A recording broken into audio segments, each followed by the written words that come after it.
Continuing to follow that breaking news tonight, just moments ago, we learned that Anthony Hopkins, an Alabama preacher, was found guilty of murdering his wife, Arletha, and storing her body in a freezer. Fox 10 News reporter Libby Amos was in the courtroom when that verdict came down. Libby, you've been following this case for quite some time. What do you have right now? Well, Lenise, as we reported earlier today during the trial, Anthony Hopkins admitted to burying his wife, Arletha Hopkins, burying her body in Jackson, Alabama. He had also admitted to digging it back up, bringing it to Mobile, and then hiding it in a freezer.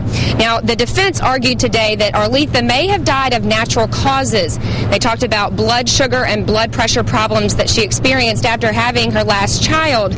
But it's obvious that the jurors didn't really see it that way.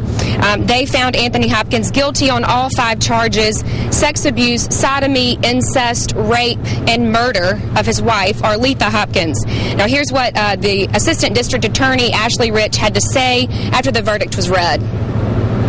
I just think it's really traumatic that the girls have had to go through this event and then have their father blame it on them. And I really kind of wanted to talk about that earlier. To me, that was what we talked about in y'all missed closing, but what I talked about in closing was the fact that he had re-victimized them here today by trying to blame it on Shatila and say that she killed her mother. And I thought that was horrific that the defendant took the stand and tried to blame it on his own daughter after everything that she'd been through. And I didn't want the jury to re-victimize her again by returning a verdict saying, that he was not guilty. Now, we talked to one family member after the trial was over. She basically echoed everything that you just heard Ashley Rich say. Her name was Mary Best. She was Arletha's stepmother.